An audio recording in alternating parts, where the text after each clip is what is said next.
오늘 말씀은 아마도 초대교회에서 예배를 드리면서 성도들이 불렀을 찬송으로 그렇게 생각이 돼요. 제가 원래 그 성경에는 뭐 그렇게 단락이 나누어져 있는 건 아니지만 제가 가진 성경, 요즘은 여러 출판사에서 판권을 사서 성경을 출판하기 때문에 제 가진 성경에서는 이 단락을 마리아의 찬양송 이렇게 써놨습니다. 마리아가 지금 찬송한 거예요. 언제 불렀을 것 같아요?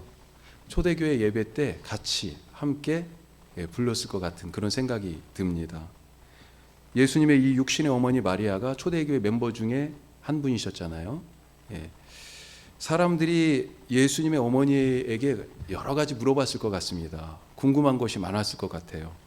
예수님의 어떻게 태어나셨는지, 예수님 어린 시절은 어땠는지, 마리아는 언제부터 과연 당신의 아들이 메시아인 줄 알았을까? 뭐 이런 얘기들 많이 물어봤을 것 같죠.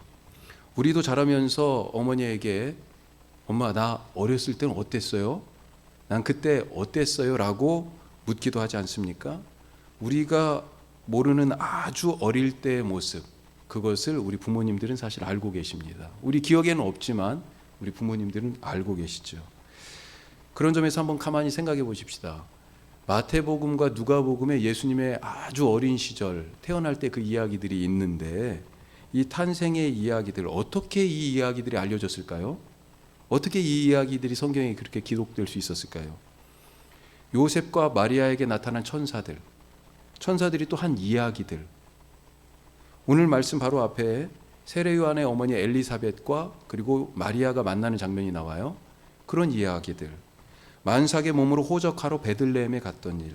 거기서 산통이 막 시작됐잖아요. 그런데 아기 낳을 곳이 없어서 고생했던 일.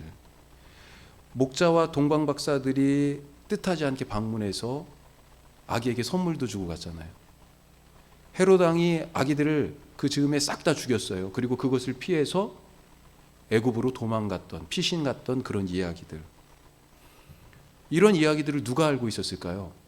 예수님이 기억할 수 있어요? 모르죠. 그건 예수님이 하신 얘기가 아닐 것 같아요. 누가요? 마리아가 예수님에 대한 이야기를 하면서 그 기억들, 그 사건들을 얘기해 줬을 것 같아요. 부모님밖에 모르는 일이니까.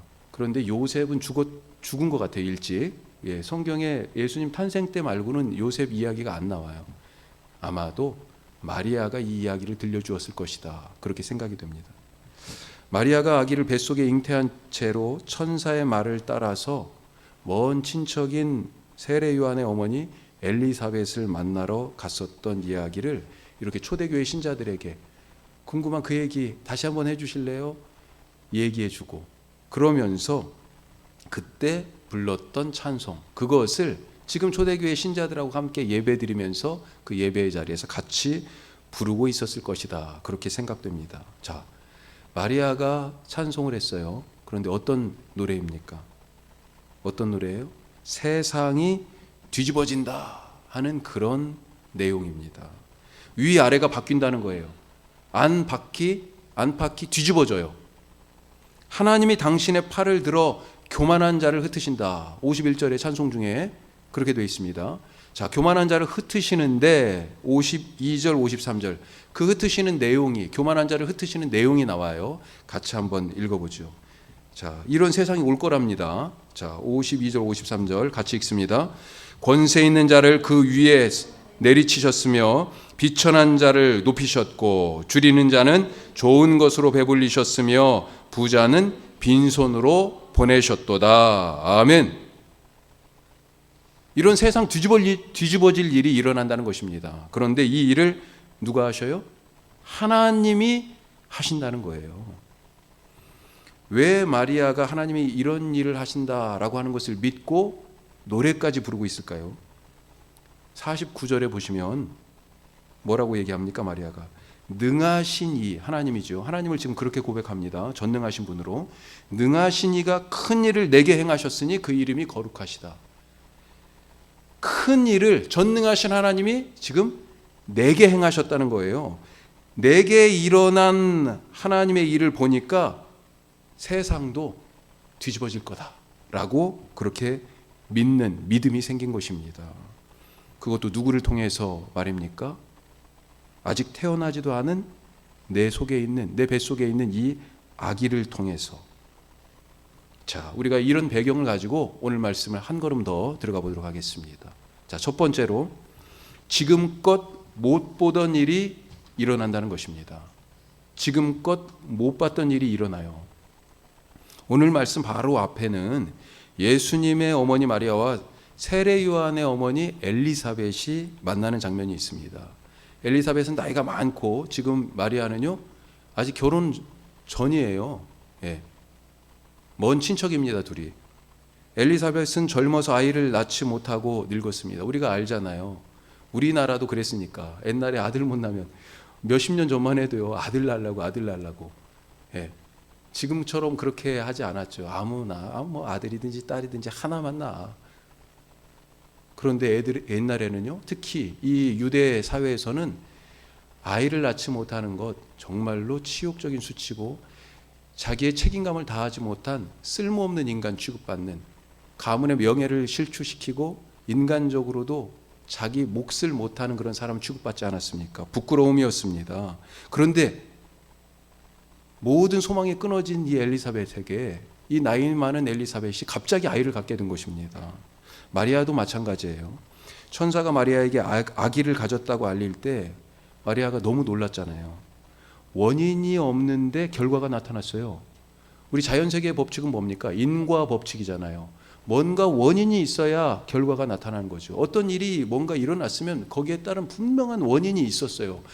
그런데 남자를 알지 못하는데, 원인이 없는데 아기를 가질 턱이 없다, 결과도 없다. 아주 마리아는 확신했습니다. 왜요? 아니 내게 있는, 내가 아는데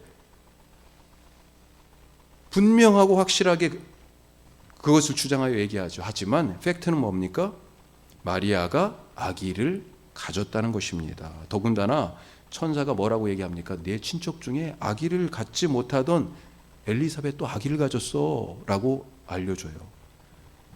마리아가, 엘리사벳이 아기를 갖는 것 모두가 다 불가능한 일입니다. 하지만 더 이상 아기를 잉태할 수 없는 늙은 여인이 아기를 갖게 되었어요. 아직 남자와 아무런 관계가 없던 젊은 여인이 아기를 갖게 되었어요. 우리의 경험과 생각 속에서 일어날 수 없고 실제 물리적으로도 절대 불가능한 일이 지금 일어났다는 것입니다. 하지만 그것을 누가 막습니까? 그 일이 일어나는 것을 누가 막아요? 하나님이 하시는 일인데요. 이런 일이 일어날 때 우리가 이해할 수도 없고 때때로는 받아들이기도 어렵지만 우리가 할 수 있는 일이 무엇입니까? 어떤 태도를 가져야 돼요? 마리아처럼 믿고 아멘으로 받아들이는 것입니다. 오늘 말씀 앞에 37절 38절 보면 천사가 와서 지금 마리아에게 내가 아기를 가졌어 라고 얘기하니까 마리아가 아이 무슨 말이에요 라고 하죠. 그러자 엘리사벳도 아기를 가졌다니까 라고 알려주면서 천사가 뭐라고 얘기하냐면 37절에서 하나님은 능치 못하심이 없는 분이야 라고 말합니다. 그러니까 38절에서 마리아가 뭐라고 대답해요? 그래요, 하나님의 말씀대로 내게 이루어지기 원합니다. 그렇게 받아들이죠. 마리아는 천사가 한 말을 그러면서도 확인하러 엘리사벳에게 찾아갔습니다. 가서 보니까 정말 깜짝 놀랄 일이 벌어진 거예요. 벌써 6달이나 됐어요. 엘리사벳이 아기를 가진 겁니다. 불가능한 일이 일어났습니다. 그리고 그 사이 여기에 석 달간 지금 머무르고 있었는데 그 사이 자기 몸에도 변화가 오는 것을 느꼈습니다. 그래서 뭐라고 얘기해요? 뭐라고 노래합니까?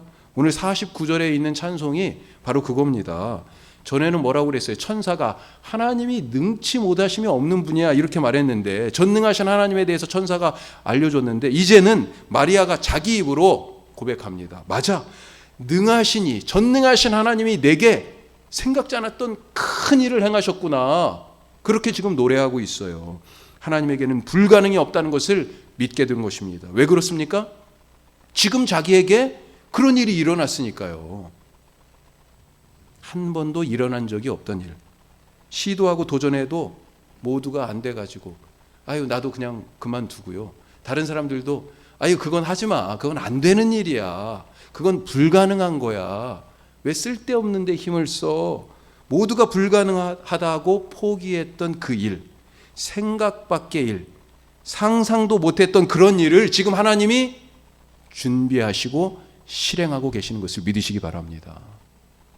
하나님이 하시는 일은요, 우리를 파멸시키고 곤경에 처하고 난처하게 하며, 사실 지금 마리아 입장에서는 얼마나 이게 곤혹스럽고, 아직 결혼식을 안 올렸는데 아기를 가졌잖아요. 난처하고 그리고 죽을 지경으로 떨어지는 그런 일이에요. 또 어떤 의미에서는 수치스럽고 그렇게 생각할 수 있는데 그런 일이 아니라는 것입니다. 하나님의 하시는 일은 우리를 세우고 우리를 형통하게 하고 우리를 존귀하게 만드시고 우리의 삶에 기쁨을 더하시는 그런 일입니다. 오늘 하나님이 내게 준비하신 일에 대해서 말씀하셔요. 마리아에게 천사를 보내서 뭘 준비하셨는지 지금 말씀하시잖아요. 내게 아기가 있어. 네가 아이를 낳을 거야. 그 준비하신 일을 말씀하실 때 마리아처럼 아멘으로 받아들이시고 그 말씀하신 일을, 그 계획을 실행하실 때 순종으로 따라가실 수 있기를 바랍니다. 그것을 하나님이 하신 것으로 알고 하나님의 능력을 의심하지 않는 그가 바로 믿는 사람, 믿음의 사람이고, 믿는 그대로, 믿는 그에게 말씀하신 대로 그래서 이루어질 것입니다. 그래서 그 사람이 복된 사람이에요. 마리아에게 뭐라고 그래요? 천사가 믿은 여자, 바로 너에게 네가 복되도다, 이렇게 말했거든요. 생각해 보십시다. 어떤 일을 혹시 포기하고 접어두셨습니까? 내게는 안 되는 일이다. 그래가지고 꽁꽁 싸가지고 저 서랍 깊숙한 곳에, 장롱 깊은 곳에 나중에 이사 갈 때 보면 이게 여기에 있었어? 이렇게 생각되는, 이제 내 기억과 생각에서 내 기대에서 다 잊혀진 그런 것들, 저 내 인생 깊숙한 장롱 속에 그렇게 넣어둔 일들이 있지 않습니까? 특별히 우리 부모님들, 자녀들에 대하여서 접어놓은 생각이 있죠. 우리 아이들이 어릴 적에는 우리 부모님들도요, 꿈에 부풀었어요. 꿈이 컸습니다. 기대하는 바가 있었어요. 하지만 지금은 어떻습니까? 너무 현실적이 되어버렸죠. 하지만 오늘 말씀을 의지하면서 기대하시기 바랍니다. 하나님은 우리 자녀를 향한 계획을 분명히 갖고 계십니다. 그리고 때가 되어서 실행하세요. 한 번도 보지 못한 일을 하실 것입니다. 우리 부모님들의 생각과 상상 밖의 일이 벌어질 것을 믿으시기 바랍니다. 뿐만 아니라 우리 자녀들도 마찬가지예요. 일찌감치 야 이건 나한테는 안 돼, 안 돼 하면서 손을 쫙 이렇게 그어놓은 일이 있습니까? 하나님을 신뢰하시기 바랍니다. 하나님은 능치 못하심이 없으십니다. 이번에 이제 우리 고등학교를 졸업하는 친구들이 저기 앉아 있는데 자기 인생에 선을 미리 그어놓지 마시기 바라요. 누군가가 와서 오히려 선을 그으려고 하면 지우세요. 하나님은 능치 못하심이 없어. 하나님은 선이 없으셔. 그 하나님을 신뢰하시기 바랍니다. 예수님의 탄생이 그것을 증언하고 있습니다. 마리아는 자기 뱃속에서 자라는 아기를 통해서 그것을 알았어요. 불가능한 일이, 한 번도 생각 못했던 일이, 안 이루어질 것이라고 했던 그 구원의 일이 내 안에서 자라고 있구나. 하나님의 계획이 내 속에서 자라고 있구나. 그리고 그것을 깨닫는 순간 마리아처럼 고백하실 수 있기를 바랍니다. 주님 말씀대로, 주님 계획대로 내 삶에서, 나의 자녀들의 삶에서, 내가 하는 일에서 이루어질 것을 믿습니다. 자, 두 번째로, 구원자는 누구예요? 그렇죠. 오늘 말씀의 제목처럼 같이 한번 읽습니다. 구원자는 아기다. 구원자는 아기입니다. 마리아가 살고 있던 시대, 어떤 시대입니까? 어둠의 시대잖아요. 숨 막히는 시대입니다. 내가 왜 이런 땅에 태어났지? 이 시대에 태어났지? 내가 선택해서 온 건 아니지만 모두가 다 자기 삶을 원망하고 거기에 대해서 만족스럽지 않은 그런 불평으로 얘기해도 아무도 탓할 사람이 없을 만큼 그렇게 힘든 시기를 살고 있어요. 나라 잃은 백성의 치욕스러운 삶, 우리가 그것이 무엇인지 잘 알잖아요. 우리나라는 그래도 36년이었죠. 그런데 지금 이때 로마의 식민지 아래에 있습니다. 근데 로마뿐이에요? 그 전부터 나라를 지금 잃어버린 지가요. 주전 587년에 남쪽 유다가 망하면서 그때부터 지금 나라가 없는 거예요. 물론 도중에 마카비 형제가 주도해가지고 잠깐 동안 잠깐이라기에는 그래도 조금 길죠. 한 100년 정도 독립을 했어요. 그러니까 그거 시간을 빼고 나면 벌써 지금 400~500년 동안 남의 나라 식민지 내 땅에서 사는데 지금 식민지 남의 땅에서 살고 있는 거예요. 우리 집에서 사는데 월세를 지금 내고 있는 거나 마찬가지예요. 내 집이 아니야. 유대인들은 로마 총독의 명령을 따라했습니다. 로마 군대의 지배와 감시 아래 살고 있었습니다. 나라 잃은 지가 그렇게 수백 년이에요. 우리가 예전에 우리 아버님 할아버지 세대 아니 내 이름을 일본 이름으로 바꾸고 내가 쓰는 말을 못 쓰잖아요. 학교에서 그 말을 쓰면 안 된다고 선생님들이 긴 칼을 차고 그렇게 가르쳤잖아요. 지금 이 유대 땅에 살고 있는 사람들 어때요? 예수님이 누가 억지로 오리를 가자고 하면 십리를 함께 가져라 이런 말씀하신 적이 있습니다. 마태복음 5장에서. 그런데 이 말씀이 사실은요, 당시 로마 군인들이 유대인들을 강제로 노동에 동원하는 그것을 빗대어서 하신 말씀입니다. 강제로 데려다가 일을 시킬 수 있었어요. 짐을 지워서 가게 할 수 있었습니다. 이렇게 억눌려서 숨쉬기도 힘든 시대에 살던 사람들이 얼마나 자유를 갈망했을 것이에요. 그러면서 누구를 기다려요?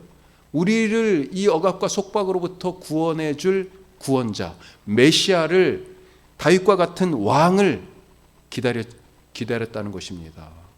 너무나 간절했어요. 자, 그런데 그 기도에, 그 부르짖음에 하나님이 응답하십니다. 그래서 구원자를 보내요. 메시아를 보냅니다. 누구를 보냈습니까?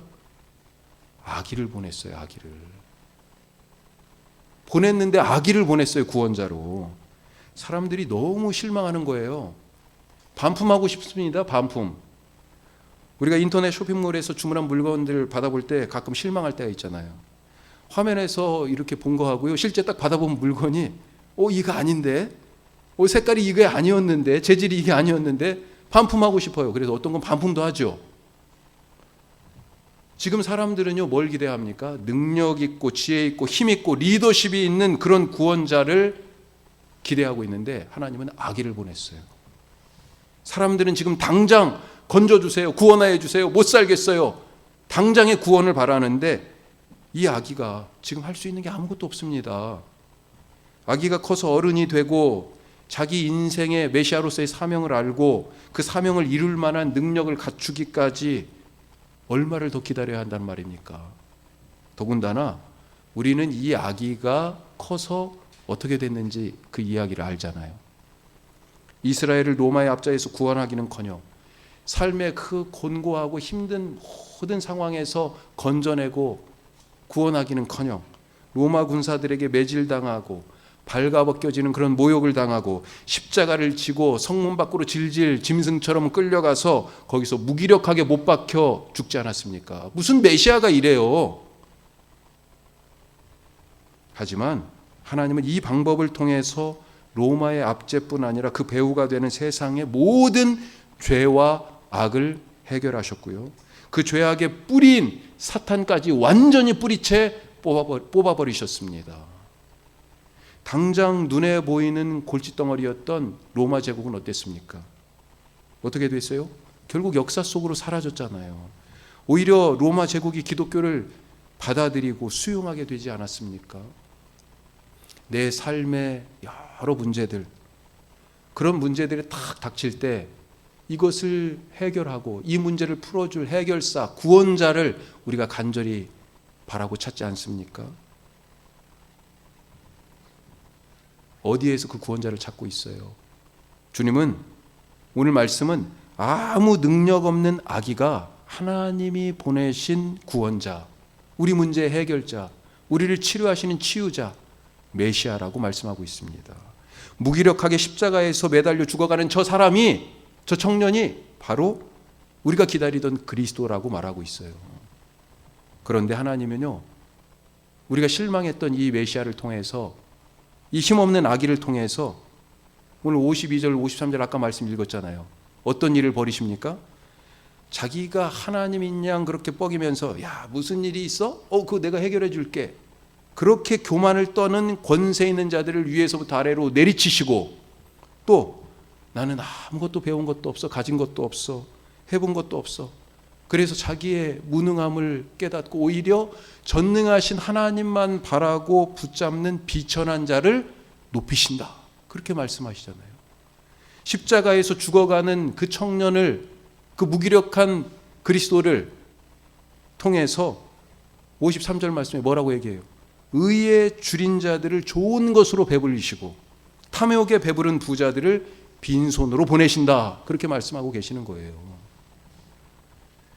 우리가 가만히 생각해 보면 목자들이나 동방박사들이나 정말로 믿음이 대단한 사람들이에요.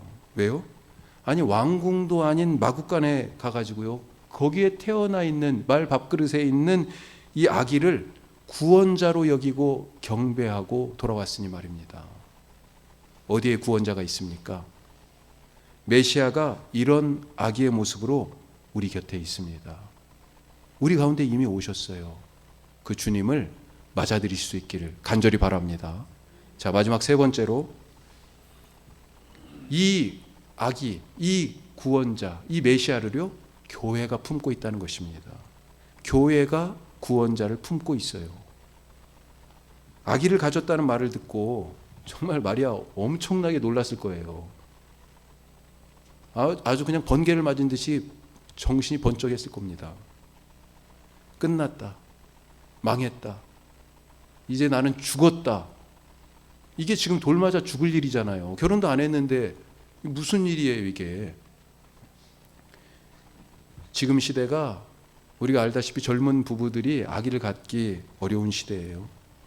이 험한 세상에서 아기를 키울 자신도 없고, 아직 내 인생도 정리가 안 되고 혼란스러운데 아기까지, 다른 인생까지 책임져야 한다. 이거 너무 부담스럽고, 무엇보다도 경제적인 준비도 안 돼 있고, 내가 하던 일, 여기에 지금 몰두해서 하고 있는데 이거 그만둬야 할 것을 생각하니까 다 싫습니다. 아기를 낳는 일, 지금 이제 한 60일쯤 됐는데, 정말 대단한 일이에요. 정말로 모두가 격려하고 박수 쳐주고 응원할 일입니다. 자, 그렇게 이런 주저함 가운데 있었는데 덜컥 원치 않는 임신을 하고 계획이 없던 아기를 가졌을 때 이거 얼마나 고민스러웠겠어요. 자, 그런 점에서 마리아 한번 생각해 봅시다. 마리아가요, 식민지 이 땅에서 과연 아기를 낳고 키울 자신이 있었을까요? 그러고 싶었을까요? 아무런 준비도 없었어요. 그런데 덜컥 아기를 갖게 됐어요. 하지만 마리아는 우리가 아는 것처럼 순종했습니다. 그 이유가 오늘 마리아가 부른 찬송에 나오는 것처럼 이 아기를 통해서 가져오실 하나님 나라의 비전, 하나님이 하실 그 일을 보았기 때문이에요. 내 처지가 아니라 하나님의 계획에 집중했습니다.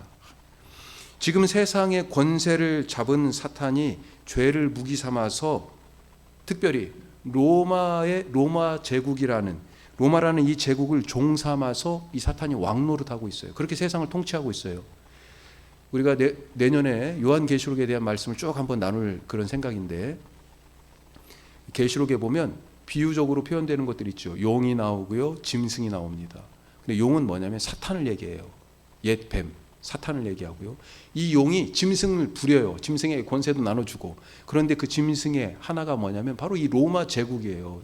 황제로 대표되는 세상을 바로 이 사탄이요, 그와 같은 물리적인 힘을, 권세를 딱 부여잡고 지금 통치하는 거죠. 그리고 또 한 가지 짐승은 뭐냐면 이 제국을 가능하게, 제국이 운영되도록 하게 하는 이 제국의 시스템이에요. 그것을 옆에서 추동하고 또 계속 독려하는 게 뭐예요? 바로 거짓 선지자, 거짓 예언자들이죠. 하여튼 사탄이요, 바로 이와 같은 세상의 권세를 손에 딱 잡고 세상을 자기 방식으로 통치하고 다스리면서 죄를 무기 삼아서 사람들을 지금 윽박지르고 있는 겁니다. 이런 세상을 하나님이 뒤집으신다는 것입니다. 그것도 아무 힘도 없는 마리아 자기 뱃속에 아기를 통해서 말입니다. 마리아가 이런 하나님의 비전을 지금 본 것입니다. 내 처지만 생각하면, 내 감정만 앞세우면, 내 계획만 주장하면 내가 지금 아기를 가진 그것을 받아들일 수 없습니다. 하지만 이 아기를 통한 하나님의 계획을 아니까 받아들이게 되고요. 이 아기를 통하여서 하나님께서 하실 일을 보게 되니까 하나님을 찬양하게 됩니다. 내 계획에는 없던 아이였지만 하나님의 계획에는 있는 아이예요. 이 아이 때문에 내가 하던 일은 멈춰야 하지만 하나님의 일이 시작됩니다. 마리아에게서는요, 지금 하나님의 나라가 자라고 있는 거예요. 마리아에게서는요, 지금 세상을 건질 영생의 구원이 자라고 있는 것입니다. 마리아에게 그렇게 심으셨던 그 씨앗을 하나님은 지금 교회인 우리 속에 심으십니다. 이미 심으셨어요. 예수님이 우리 교회 안에 계시잖아요. 우리 안에 예수님이 계시지 않습니까? 교회가 예수님을 품고 있어요. 우리가 구원자를 품고 있습니다. 세상이 볼 때 교회는 아기처럼 연약하고 무기력해 보일지 모르지만 능치 못함이 없으신 하나님께서는 교회가 품은 이 아기 예수님을 통하여 세상을 구원하실 것입니다. 이것을 믿으시기 바랍니다. 기도하겠습니다.